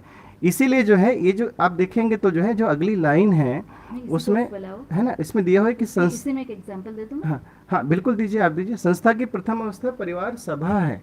एक्चुअली वो सभा का जो स्वरूप है ना 10 लोगों का आपस में, वो कहीं पे जुड़ना चाहिए। जैसे कि हमने पहले बात की कि परिवार में ही न्याय घटित होता है, हम आपस में एक दूसरे को देख पाते हैं। तो इसको थोड़ा सा ना एक्सप्लेन करिए आप। हाँ, ये बहुत ही सुंदर बात श्रीमान जी ने बोली है। देखिए पति पत्नी संबंध की पूरकता मुझे यही लगती है ना, कि हम एक दूसरे को पूरा करने के अर्थ में है, यही है पूरकता। तो जैसा श्रीमान जी ने बोला कि अनेक परिवार समाधान समृद्धि, हाँ आप उधर जाइए बेटा जी, अनन्या बेटा जी हैं जो बार बार बच्चों को लग रहा है कि हम कुछ अलग कार्यक्रम कर रहे हैं, उसमें उनको शामिल नहीं कर रहे हैं। अंत में उनसे आप लोग को जरूर मिलाएंगे सब लोगों से, ठीक है बेटा? हाँ, तो होता ही है। तो एक महत्वपूर्ण घटना जो बाबा जी की याद आती है, जो अभी श्रीमान जी भी नहीं बोली, कि जब कोई परिवार समाधान समृद्धि पूर्वक जीने के लिए सामने आता है, तो बाकी परिवारों का क्या दायित्व कर्तव्य बनता है। तो इसमें हमने देखा कि कुछ हमारे ही वरिष्ठ भाई बहनों को बाबा जी ने आर्थिक रूप से भी सहयोग किया, मानसिक और उस समझ के रूप में तो सहयोग किया ही, पर ऐसा सहयोग भी कि एक परिवार समाधान समृद्धि पूर्वक उसकी जो निष्ठा बनी है वो बनी रहे और वो उसमें पार पा जाए। तो ये जो संस्था की प्रथम अवस्था परिवार सभा, हाँ आप इसको बता रहे थे। तो जैसा कि पूरे 10 सोपानी व्यवस्था में 10 की गुणन में पूरी व्यवस्था को देखा है। फिर से वही बात मैं बोलूँगी कि ये किसी व्यक्ति द्वारा व्यक्ति की योजना नहीं है, ये एक अस्तित्व की योजना है जिसको बाबा जी ने पहचाना है और हम तक पहुँचाया है। तो संस्था की प्रथम अवस्था है परिवार सभा। तो जैसा हम परिवार जनवाद में भी, व्यवहारात्मक जनवाद में बहुत सुंदर इस पे बाबा जी ने प्रकाश डाला है, आप लोग को भी याद होगा कि परिवार में निर्णय होता है, परिवार सभा में निर्णय होता है। तो परिवार और परिवार सभा, परिवार समूह और परिवार समूह सभा, तो कहीं कहीं पर सभा शब्द का उपयोग हुआ है। तो सभा किस लिए और परिवार किस लिए, क्या दोनों का कार्य अलग अलग है, क्रिया? तो बोले जो सभा है वो निर्णय के लिए है। जैसे परिवार सभा है, चाहे वो 2 लोग की हो, 4 लोग की हो या 10 लोग की। बाबा जी ने 10 या 12 लगभग ऐसे कुछ निश्चित एक बताया है। तो उसमें यही बताया कि परिवार सभा में निर्णय होता है और क्रियान्वयन के रूप में परिवार होता है। तो परिवार के सभी लोग उस क्रियान्वयन में शामिल होते हैं और निर्णय में भी शामिल होते हैं। तो जब निर्णय हो रहा है उसको क्या कह रहे हैं? सभा। और जहाँ क्रियान्वयन हो रहा है वो है परिवार। तो ये मायने नहीं रखता कि ये जो संस्था है प्रथम अवस्था परिवार सभा, ये मायने नहीं रखता कि कौन कौन कितना उत्पादन कर रहा है, कितना समय लगा रहा है, कम कर रहा है, ज़्यादा कर रहा है, कितना धन लगा रहा है, कम कर रहा है, ज़्यादा कर रहा है, मुख्य बात क्या है? उत्पादन हो रहा है कि नहीं, शिक्षा हो रही है कि नहीं, विनिमय हो रहा है कि नहीं, बिल्कुल ठीक बात, बहुत न्याय हो रहा है कि नहीं, जो क्रिया हमने निर्णय ली है वो क्रिया हो रही है कि नहीं, ये मुख्य बात है। क्योंकि परिवार में कभी कोई कम होगा, कभी कोई ज़्यादा होगा। इसी कम ज़्यादा के चक्कर में हमारा अभी परिवार समाधान समृद्धि पूर्वक जीने के क्रम में है ना, वहाँ तक हम पहुँच नहीं पा रहे हैं। क्योंकि ये जो संस्था की प्रथम अवस्था परिवार सभा है, तो परिवार सभा में निर्णय होता है और क्रियान्वयन में कम ज़्यादा सभी लोग लगते हैं, और वो क्रिया संपन्न होना ही परिवार का मुख्य लक्ष्य है। इसमें आप कुछ नहीं, बस अब परिवार सब अब बाकी का जो है गुणन तो में बोल अब दीजिए। गुणन में हाँ, हाँ बता दीजिए। हाँ मुख्य रूप से जो है हम जैसे देखते हैं अभी की जो है पूरे धरती की जनसंख्या लगभग 750 करोड़ है, और बाबा जी ने जो है एक अनुमान जो दिए हैं पूरा 10 सोपानी व्यवस्था में, वो 1000 करोड़ की दिए, है ना। तो कल मैं एक बार चेक भी कर रहा था नेट में कि कब जो है हमारे धरती की जनसंख्या 1000 करोड़ हो जाएगी, हाँ जहाँ तक की व्यवस्था दिए हैं। हाँ तो लगभग 2021 तक का बताए हैं, उसमें जो है एक अनुमानित जनसंख्या जो है। हाँ तो कहने का मतलब ये है कि अगर हमारी धरती का निर्माण कब हुआ है ना, उसकी कोई जो है कोई अभी तक के जो है डेट डिक्लेयर नहीं है, तब वहाँ से अभी तक जो है 750 करोड़ हुए हैं। और ये व्यवस्था जब हमारे सामने है, एक बाबा जी ने दर्शन के रूप में एक व्यवस्था दे दी है, तो जब तक धरती में जो है 1000 करोड़ की जनसंख्या होगी, तब तक तो लगता है कि आराम से व्यवस्था तो बनी जाएगी। तो ये आगे की संख्या में जो है 10 के गुणन में किस तरीके से है बता दीजिए आप जो है। तो परिवार व्यवस्था में एक, क्योंकि हम तो अभी वहीं पर ही हैं, परिवार और परिवार समूह व्यवस्था तक, तो संस्था को हम लोग इसकी परिभाषा को स्मृति में रखेंगे, तभी हम आगे को ठीक से समझ पाएंगे कि नियंत्रण और पूर्णता, ये दो पैर हैं संस्था के। नियंत्रण का क्या मतलब है? निश्चित आचरण की निरंतरता और पूर्णता, ये दो क्रिया जहाँ पर भी है वो है संस्था, मतलब समाधान के अर्थ में। और इसकी प्रथम कड़ी है परिवार सभा। परिवार सभा में लगभग 10 व्यक्ति। द्वितीय अवस्था है परिवार समूह सभा, जिसमें हो जाएंगे 10 के बाद गुणन करें तो 100 परिवार, है ना, 100 परिवारों की व्यवस्था। तृतीय व्यवस्था है ग्राम मोहल्ला सभा, जहाँ पर हो जाते हैं 1000 परिवार की व्यवस्था। 1000 परिवार समाधान समृद्धि अभय सहस्तित्व पूर्वक सुख शांति संतोष आनंद पूर्वक जीने की व्यवस्था। फिर है चतुर्थ ग्राम समूह परिवार सभा, जहाँ पर कितने परिवारों की व्यवस्था है? 10,000 परिवार। पांचवा है क्षेत्र परिवार सभा, यहाँ पर 1,00,000 परिवार की व्यवस्था को बताया गया है।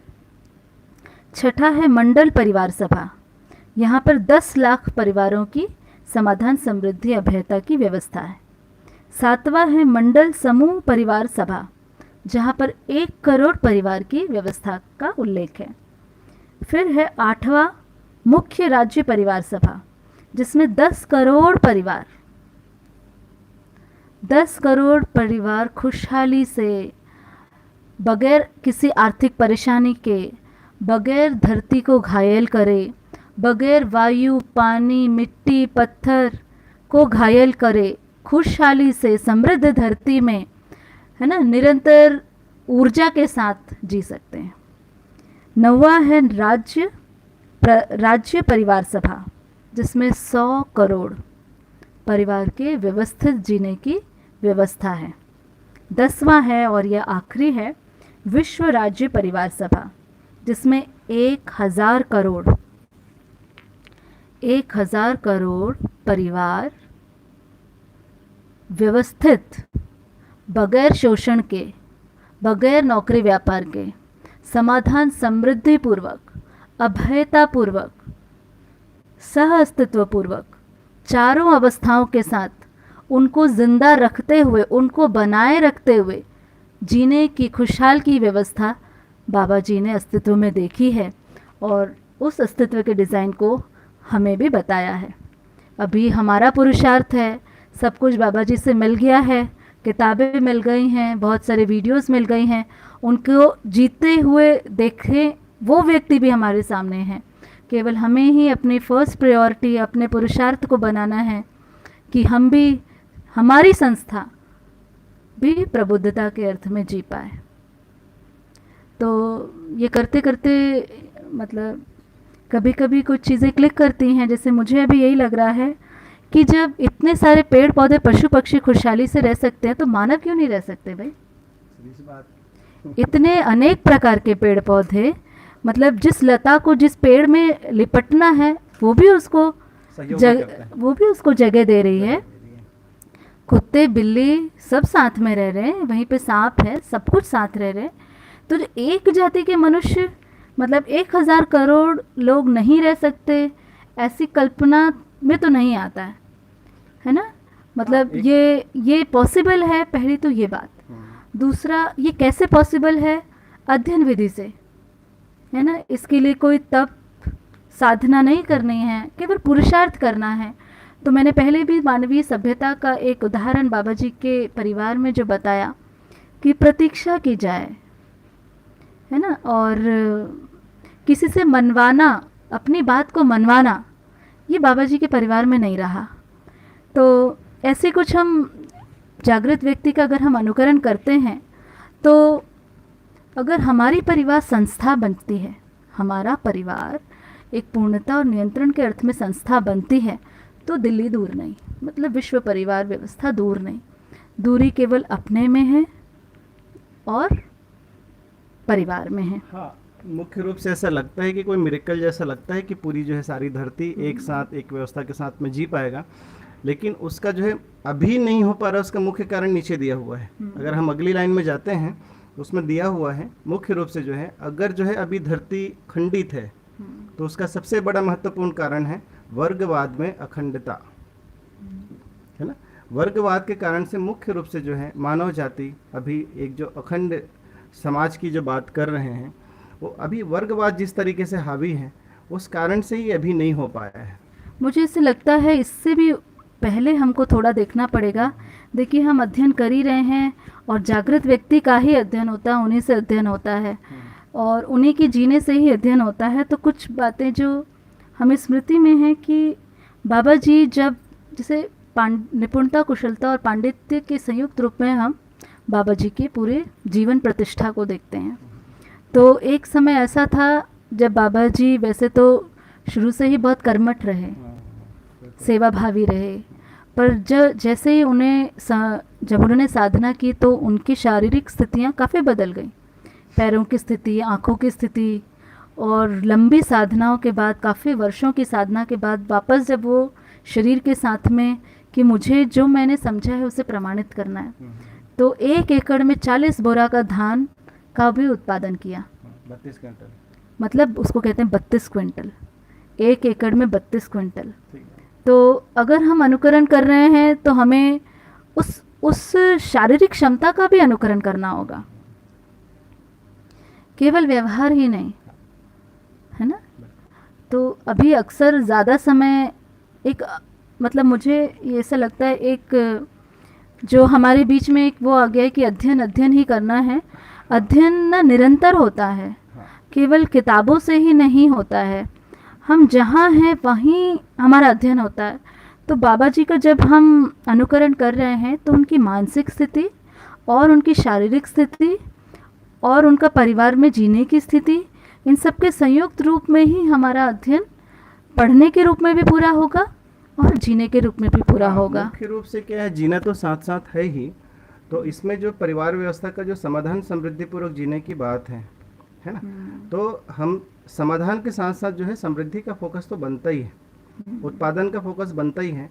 मुझे लगता है कि जब तक ये जो प्रथम अवस्था है परिवार सभा, ये जैसे जैसे जो है होते जाएगा ना, तो बाकी सारा चीज जो है ना आसान है। तो जो भी जैसे कोई भी लोग करना है, देखा नहीं, इसमें जो मुख्य मुद्दा अभी जो सभी परिवारों में हम इसलिए कह रहे हैं ताकि पता नहीं कितने परिवार हमको सुन पा रहे हैं, कुछ अगर बात पहुंच पाए तो, कि जब भी कोई व्यक्ति इसमें जुड़ता है तो उसे सबसे पहले प्रॉब्लम क्या होता है, पैसा कैसे आएगा घर में, आर्थिक तंगी। उसके बाद ये होता है कि शिक्षा क्या देंगे, हमारे बच्चे दूसरे बच्चों से पीछे तो नहीं रह जाएंगे। तो ये जो आर्थिक तंगी है, जैसे बाबा जी का ही हम देखते हैं, तो उन्होंने जब काशी में भी अपनी साधना की तब भी उन्होंने ये स्वीकार नहीं किया कि मैं दान में दिया हुआ भोजन खाऊंगा। तो एक इस संस्कार को हमको मतलब बनाना ही होगा। देखिए अभी नौकरी भी व्यापार के लिए है, व्यापार तो व्यापार के लिए है ही, और ये दोनों का एट लास्ट रिजल्ट शोषण है, और शोषण का एट लास्ट रिजल्ट है धरती का असंतुलन होना। ये हम सबको पता है। तो भी एक आर्थिक जो तंगी है हर परिवार को फेस करनी पड़ती है। दूसरा होता है शिक्षा में, ये जो दो तंगी है, इससे अगर परिवार, इसमें कोई कुछ भी बोले अपना भ्रम नहीं मिटता। ये खुद ही को, हर व्यक्ति को पुरुषार्थ करना पड़ेगा कि क्या वाकई में मुझे आर्थिक तंगी है कि मैं भ्रमवश किसी आर्थिक तंगी को देख रहा हूँ। क्योंकि बाबा जी का जब साधना हम देखते हैं, वो तो कंदमूल खाकर भी रहे, है ना। मतलब कितनी प्यास थी साधना की, ज्ञान को पाने की। क्या हम में उतनी प्यास है? क्या हम बगैर कूलर के, और हालांकि अभी इसकी आवश्यकता नहीं है, है ना, किसी अतिवाद की मैं बात नहीं कर रही हूँ, कि क्योंकि अध्ययन विधि में हम हैं, हमें किसी चीज़ का त्याग करने के लिए बाबा जी ने नहीं बोला। पर मैं इस बात को ध्यान दिलाना चाहती हूँ, क्या हमारी वैसी प्यास है? और अगर वो प्यास है तो आर्थिक तंगी महसूस नहीं होती। और अगर ज्ञान को समझ लिए हैं तो फिर शिक्षा में मेरा बच्चा क्या बनेगा, ये भी कमी नहीं रहती।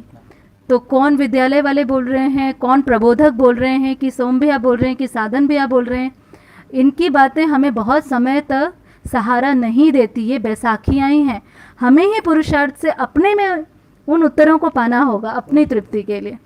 तो मुझे लगता है परिवार व्यवस्था का ही हम बात रख रहे हैं यहाँ पे। जब मौका मिले तो कभी 10 सुपानी व्यवस्था कैसी होगी उस पर बात रखेंगे। हम लोगों ने अपने परिवार में इस बात को देखा। असल में राकेश भैया ने बोला था कि आप अपनी परिवार व्यवस्था को थोड़ा रखना, इसीलिए बस थोड़ा सा रख रहे हैं। जब हमने इस जर्नी को शुरू किया, जिस दिन श्रीमान जी ने जॉब छोड़ा, पहले हमने बाबा जी से पूछा कि आप जॉब छोड़ सकते हैं, तो हर बार बोले नहीं नहीं नहीं। पर एक दिन ऐसा आया, बाबा जी लेटे हुए थे, तो पूछे बाबा जी, उस दिन हम जॉब छोड़ के ही बाबा को बताए कि बाबा जी आज जॉब छोड़ दिया। तो फिर तुरंत उठ गए और बोले लाइफ ना तुम्हारी एडवेंचरस रहेगी जैसे मेरी रही है। लाइफ इज़ एडवेंचरस, है ना। तो हम दोनों बड़े खुश हुए एडवेंचरस रहेगी लाइफ करके। तो एक है जागृत व्यक्ति की पहचान कि वो हमेशा अविकसित के लिए हमेशा प्रोत्साहन रहा। तो इस अनुसरण को हम भी जितना अपनाएं कि हर की लाइफ में कोई भी स्थिति है उसमें कैसे उसकी एडवेंचरस को, उसमें प्रोत्साहन को बना रख पाए। कई बार क्या होता है, हम अपनी स्थिति को खुद ही नहीं पहचान पाते। इसीलिए जो है इसका अध्ययन का बात जो बोला गया है मुख्य रूप से वो यही है। हाँ। कि हम अपनी स्थिति को ना खुद पहचान पाए। हाँ। कि कब मुझे क्या निर्णय लेना है। तो हमने ये देखा है कुल मिला के हमारी जर्नी में जो है कि जब जब हमको जो है कोई निर्णय लेने की बारी आई तो वो सही समय पे निर्णय हो जाने पे वो काम आसान हो जाता है। इसके साथ में हम लोगों ने अपनी जर्नी में देखा आर्थिक परेशानी तो आती है। क्यों? क्योंकि समझ पूरी नहीं हुई। और हम कहते रहते हैं हम बाबा जी का अनुकरण कर रहे हैं, पर असल में ना हम कोई दूसरे ही चीज़ों के विचारों का अनुकरण कर रहे होते हैं। तभी ये भय हमारा आता है, हमारा रास्ता डगमगा जाता है बीच बीच में। तो हमें, अगर आप और हम पूरा होना चाहते हैं तो इसकी निरंतरता, मतलब समाधान पूर्वक तर्क की निरंतरता को बनाए रखना पड़ेगा। तभी गलत विचार, जो भय देने वाले विचार हैं, वो हमसे दूर रह पाते हैं। हाँ, जैसे कि ना प्रकृति की एक व्यवस्था है, अपन इसको पढ़ रहे हैं लेकिन क्या वाकई में उसको हम समझ पाते हैं? हाँ। क्या जैसे कि आप भय की बात की तो उसे मुख्य रूप से जो है मैंने देखा कि जब हम रायपुर से अछोटी शिफ्ट हुए थे उस समय सबसे ज़्यादा भयभीत रहते थे कि बच्चों का स्वास्थ्य खराब हो गया तो फिर जो है हम 30 किलोमीटर थोड़ा ना जाएंगे डॉक्टर के पास में। है ना। हाँ, हमें सबसे ज़्यादा यही डर था, गांव में आएंगे, मतलब गांव मतलब मानसिकता क्या है, जहाँ पे स्वास्थ्य की कोई सुविधा नहीं है, मतलब कोई व्यवस्था नहीं है। जबकि अध्ययन क्या कर रहे हैं, प्रकृति व्यवस्था है और पूरी प्राकृतिक संसाधन हम देखें तो गांव में है। पर फिर भी गांव में जाने में हमें इतना भय था, स्पेशली स्वास्थ्य का। पर मतलब हम बता नहीं सकते, ये हर परिवार जो लोग भी गांव में या फिर इस व्यवस्था में शिफ्ट हुए हैं, बच्चों का स्वास्थ्य और हमारा स्वास्थ्य बहुत अच्छा हुआ है, क्योंकि प्राकृतिक भोजन खा रहे हैं, प्राकृतिक जलवायु है, और उससे भी बेहतर कि हम लोग खुश हैं। नौकरी छोड़ने की बाकी उपलब्धि रही ना रही, पर हम साथ साथ जीने का, जो एक पति पत्नी विवाह क्यों करते हैं, साथ रहने के लिए तो, और साथ जीना तो बाद में शुरू होता है, पर साथ में रहते हैं तो वो हमें लगता है कि बच्चों के लिए भी वो बहुत बड़ी उपलब्धि है और हमारे लिए भी। तो इस क्रम में हम परिवार व्यवस्था जो भी छोटा मोटा जी बता रहा था कि बच्चों का स्वास्थ्य को लेके, है ना, उसमें अंशुमन बेटा जी 6 महीने के थे हम जब शिफ्ट हुए थे, तो और अनन्या बेटा जी 3 वर्ष की थी। तो सामान्यतः जो है ना, बच्चों का स्वास्थ्य जब छोटा रहता है ना तो ज़्यादा खराब होता है, तो माँ का जो है ना ध्यान ज़्यादा बना रहता है। लेकिन आपका जो निर्णय रहा मुख्य रूप से कि नहीं, हमको यहाँ रहना है और अध्ययन करना है ना, और उसके बाद हम जो जिस तरीके से जो है हमारे बेटे को भी देखे जो है कि वो, चूँकि हमने ऑर्गेनिक करना शुरू से किया, ऑर्गेनिक कर रहे हैं, सब्जी लगा रहे हैं, फल लगा रहे हैं, और उसको जो है वो खेत में घूम घूम के खा रहा है ना, अब वो भी जो है उसके स्वास्थ्य में जो है कितना जो है हेल्पफुल रहा है। मटर लगाए खा लिया, अरहर लगाए खा लिया, है ना, तो टमाटर लगा है, जा गया तोड़ के खा लिया। तो ये सब से उसका हेल्थ जो है काफ़ी इम्प्रूव हुआ है। और हमने देखे कि बच्चे का अभी वर्तमान में तो जो है ऐसा तबीयत कभी ख़राब नहीं होता है। और ये साहस भी हमको जो है अम्बा दीदी से मिलती है, जैसे अम्बा दीदी ने इस बात को स्पष्ट बोले हैं कि उनको कभी फीवर हुआ ही नहीं है। अब बताइए, मतलब मानव को हम बुखार को सामान्य चीज़ मानते हैं, अम्बा दीदी बताए कि उनको फीवर हुआ ही नहीं है आज तक। तो इस विश्वास के साथ हमको चलने में क्या प्रॉब्लम है? ठीक बात है, बिल्कुल सही विश्वास अगर किसी को है तो उस विश्वास को लेने में क्या तकलीफ है। बिल्कुल ठीक बात है। और इसी अनुकरण विधि से अगर हम चलते हैं, पूरी बात का एक ही निष्कर्ष है कि अनुकरण विधि से जागृत व्यक्ति के परिवार के अनुकरण विधि से चलते हैं तो हमारा परिवार भी संस्था के रूप में, मतलब पूर्णता और नियंत्रण के रूप में स्थापित हो सकता है। आगे बढ़े हैं, आगे 5 बजने वाला है। अच्छा, समाज की 10 सोपानी व्यवस्था स्वरूप है, अखंडता ही समाज का प्रधान लक्षण है। तो है ना, समाज का प्रधान लक्षण तो है अखंडता ही, वो अखंडता ही है। आगे, विगत में भ्रमवश परिवार सीमांतवर्ती संस्था में धन के उपार्जन सहित शरीर बल पूर्वक सुरक्षा एवं सदुपयोग के लिए प्रयास हुए हैं। तो इसमें जब अनुभव में बाबा जी को पूरी अस्तित्व दिखा, भूत भविष्य वर्तमान, एक परमाणु से लेकर पूरे पिंड तक की अनेक पिंडों की पूरी व्यवस्था। तो विगत की बात कह रहे हैं, मतलब जंगल युग के बाद, जहाँ से मनुष्य का शुरुआत हुआ, जंगल युग, पाषाण युग, धातु युग, फिर तकनीकी युग, और अब है स्वचालित यंत्र युग। तो वहाँ से हम क्या देखते हैं, विगत में भ्रमवश परिवार सीमांतवर्ती संस्था में धन के उपार्जन सहित शरीर बल पूर्वक सुरक्षा सदुपयोग के लिए प्रयास हुए हैं। तो जंगल युग से लेकर अभी तक हम क्या देख रहे हैं, परिवार की सीमा में क्या हो रहा है। जैसे परिवार की सीमा में पहले शरीर बल को बहुत महत्वपूर्ण दिया गया। क्यों? क्योंकि मनुष्य ने जो भी सीखा वो जानवरों से सीखा।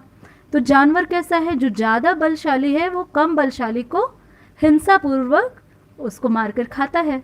तो मनुष्य ने जानवर से यही सीखा कि मेरे पास भी अधिक बल होगा तो मेरी पहचान होगी। इसी तरह से हर परिवार में अपनी सीमा में हर परिवार अपनी सुरक्षा कैसे महसूस किया। हमारे परिवार में कोई बलशाली होगा, शारीरिक बलशाली होगा, तो हमारा परिवार सुरक्षित रहेगा। जो जंगल युग की मानसिकता आज भी यही है। दूध पिलाते जाओ बच्चों को, किस लिए? ताकि हमारा परिवार सुरक्षित रहे, शोषण के अर्थ में। दूसरा, फिर क्या देखा, हमारा परिवार कैसे सुरक्षित रहे, खूब सारा धन इकट्ठा कर लो, मुसीबत में काम आता है। अगर तबीयत खराब होगी तो किससे मांगोगे भाई? तो खूब सारा धन इकट्ठा कर लो ताकि शिक्षा में काम आए, स्वास्थ्य में काम आए, है ना। और फिर उसका रिजल्ट हम देखते हैं कि एक शोषण मानसिकता, क्योंकि अगर हमने धन खर्च किया है तो हम तो धन लेंगे ही भाई। जबकि हम बाबा जी के उसमें देखे, वो औषधि का, है ना, नाड़ी चिकित्सा करते थे बाबा जी, तो उसका शुल्क नहीं लेते थे, है ना। तो धन धन को ही खींचता है, लाभ लाभ को ही खींचता है, शोषण शोषण को ही खींचता है। तो आज तक विगत से जंगल युग से इस आधुनिक युग तक अगर हम देखते हैं, हर परिवार अपनी सुरक्षा धन से देखता है या फिर शारीरिक बल से। यही व्यक्ति पूजा परंपरा का कारण है ना। तो एक व्यक्ति की पूजा कैसे हो भाई? या तो वो बहुत धनवान हो, या तो बहुत बलशाली हो, या तो फिर बुद्धिमानी का दिखावा हो। अगर कोई व्यक्ति की, है ना, व्यक्ति की, इस पे खैर बहुत ज़्यादा बातचीत करने की आवश्यकता नहीं लगती है, लेकिन हम सभी चाहते हैं कि हमारी पूजा पाठ होती रहे। हर व्यक्ति की ये अभिलाषा तो रहती ही है। मतलब खासकर जब जैसे बाबा जी के साथ रहते हैं ना, मैंने एक दिन मैं सोच रही थी कि मैं बाबा जी का अनुकरण क्यों कर रही हूँ, क्या बात अच्छी लगती है। तो और बातों में एक बात ये जो व्यक्ति पूजा वाली थी, बाबा जी को हर कोई पूजता है, तो व्यक्ति पूजा परंपरा का कारण है। असल में बाबा जी होना तो चाहते थे मल्टीप्लाई, पर वैसा वो चीज़ें हम बहुत अनुकरण रूप में नहीं देख पाते हैं। तो व्यक्ति, हर परिवार अभी सुरक्षित कैसे रहता है? बस एक मिनट, कुछ फ़ोन आ रहे हैं, हो सकता है कि